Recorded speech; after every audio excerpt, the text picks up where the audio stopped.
The next question is for Governor DeSantis. Here's how we get it done in Washington. We must find a way. Can we please respect the time? Oh my gosh! Oh, that just that was a cluster. Something from the GOP debate last night. Obviously, former President Donald Trump not on that stage. He was in Michigan doing something totally different, but he did take a moment to deride the competitors, saying none of them are vice president or cabinet prospects.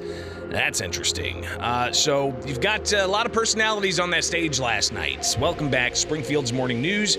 I'm Greg Bishop on 92.7 WMAY, Springfield's News and Talk. And while a lot of personalities on that stage, notably absent was the former president, who has a commanding lead, like 45 to 50% over whoever's second place. Did anybody eke out more support in the polls? We'll see. So here's just some of what was heard last night. And, you know, a lot of finger pointing and a lot of focus on trying to slap down Vivek Ramaswamy. And we'll hear a little bit of what he had to say. We'll also hear what Governor Ron DeSantis has to say about poll numbers showing former President Trump with that commanding lead. But also you've got Chris Christie giving some one-liners. That's making a lot of headlines today. And even more, including Nikki Haley trying to slap down Vivek Ramaswamy. So a lot to get to here. Tim Scott is on the stage, and he shared some of his thoughts about the progression of getting equality for everybody and all that Black Americans have endured in the past few decades. Here's the challenge, though. Black families survived slavery. We survived poll taxes and literacy tests. We survived discrimination being woven into the laws of our country. What was hard to survive was Johnson's Great Society, where they decided to put money, where they decided to take the black father out of the household to get a check in the mail. And you can now measure that in unemployment, in crime, in devastation. So Scott taking a moment to highlight how he says government subsidies and various types of programs might actually, perpetuate this type of poverty that Black Americans, he says, have experienced in the past. But Mike Pence, he got up, and of course, the debate's, 90 minutes long or whatever. Mike Pence, he's really not polling that well. The former vice president on the issue of labor, he tried making this joke. But I want to answer the question as well, Dana, that you just asked Doug Burgum. Because by way of full disclosure, Chris, you mentioned the president's situation. My wife isn't a member of the teachers union, but I got to admit I've been sleeping with a teacher for 38 years, and full disclosure. But I want to answer the question as well, Dana. So he makes a joke about sleeping with a teacher for the past however many years. More personalities on the stage. You've got former New Jersey Governor Chris Christie up there, seeming to really just be a foil for former President Trump, but he was also slapping down who is one of the front runners, Vivek Ramaswamy. Here's just a brief exchange that Christie had with Ramaswamy. Because they've done it. Vivek, put your hand down for a second, would you? I still got time, dude. So chill out. Here, look. On this stage, because they've done it. Vivek, put your hand down for a second, would you? All right, so you got Chris Christie just being bombastic and really just slapping down a variety of other Republicans, not just Trump, but also Vivek. Nikki Haley went after Vivek for apparently Vivek's position on TikTok. What you've got, I honestly, every time I hear you, I feel a little bit dumber for what you say, because I can't believe that here you've got a TikTok situation. So what is that all about? A TikTok situation. Haley blasting Ramaswamy and saying that he's got issues with how he feels on prohibiting TikTok for being used in the United States. Here is Ramaswamy laying out a whole host of things. He's here talking about migration and other issues. Here's Vivek. But I do go a step further. You're right about that, Ilya. I favor ending birthright citizenship for the kids of illegal immigrants in this country. Now, the left will howl about the Constitution and the 14th Amendment. The difference between me and them is I've actually read the 14th Amendment. What it says is that all persons born or naturalized in the United States and subject to the laws and jurisdiction thereof are citizens. So nobody believes that the kid of a Mexican diplomat in this country enjoys birthright citizenship. Not a judge or legal scholar in this country will disagree with me on that. Well, if the kid of a Mexican diplomat doesn't enjoy birthright citizenship, then neither does the kid of an illegal migrant who broke the law to come here. But I do. Ramaswamy talked about immigration, but he's pretty smooth and talked about other issues as well. Transgenderism, especially in kids, is a mental health disorder. We have to acknowledge the truth of that for what it is.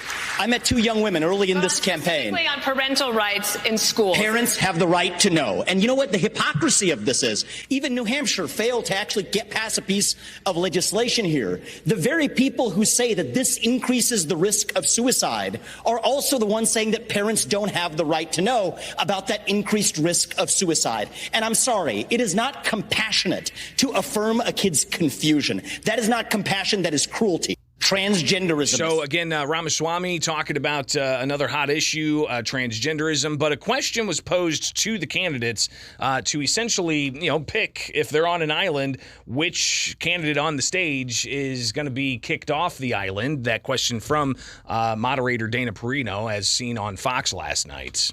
On stage tonight should be voted off the island. Please use your marker to write your choice on the notepad in front of you. 15 seconds, starting now. Of the people on the stage, who should be? I'm absolutely serious. With all due respect, I mean, we're here, we're happy to debate. But Ron DeSantis dominating here. Fellow competitors. Nobody wants to participate. Let's do some questions. Let's talk about the future of the country. I'll answer it. I want to be clear. Let me ask you this. If I may. Let me ask you something. Yep. Then if you won't answer that question, let me ask you this one. Yeah. What is your mathematical path, Yes. Governor DeSantis, in order to try to beat President Trump, who has a commanding and enduring lead in this race? So polls don't elect presidents. Voters elect presidents. Right. And we're going to take the case of the people in these early states. We're going to do it in a state-by-state direction. And why? Because as Reagan said in his day, this is our time for choosing. We are not getting a mulligan on the 2024 election. Republicans have lost 3 straight elections in a row. We were supposed to have a red wave with inflation at 9%. It crashed and burned. Not in Florida, it didn't. We delivered it in Florida. And so we've got to choose right. We've got to win. And we need somebody that's going to be able to serve 2 terms. So in January of 2023, they'll be able to address the nation saying, we turned the economy around, we secured the border, and we fended off the threat from communist China. As your president, I will get that job done. I think he meant 2025, but either way. The line you're hearing most about this morning is from Chris Christie, in noting that President Trump wasn't there. And Donald Trump should be here to answer for that, but he's not. And I want to look at that camera right now and tell you, Donald, I know you're watching. You can't help yourself. I know you're watching, okay? And you're not here tonight. Not because of polls and not because of your indictments. You're not here tonight because you're afraid of being on the stage and defending your record. You're ducking these things. And let me tell you what's going to happen. You keep doing that, no one up here is going to call you Donald Trump anymore. We're going to call you Donald Duck. All right. He's so proud of himself. Trump wasn't there because he was in Michigan talking to United Auto Workers situation. On day one, I will terminate Joe Biden's electric vehicle mandate, and I will cancel every job-killing regulation that is crushing American auto workers. I will unleash a thing called American energy, stop the ban on the internal combustion engine, and we will drill, baby, drill, and we will make zero environmental difference.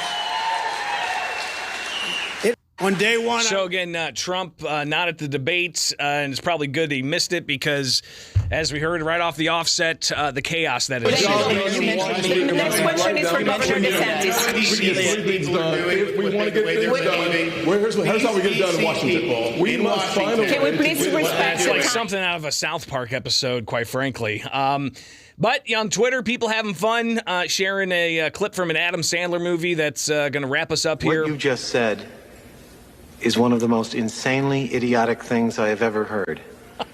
At no point in your rambling, incoherent response were you even close to anything that could be considered a rational thought. Everyone in this room is now dumber for having listened to it. I award you no points, and may God have mercy on your soul. So, people having fun last night watching the debates and all of the personalities on the stage. But again, no Donald Trump on the stage. So he was doing his own thing, still out there campaigning with a dominating lead. So we'll see what happens with the GOP primary, especially if there's going to be any more debates and if they're going to be on other channels other than Fox News.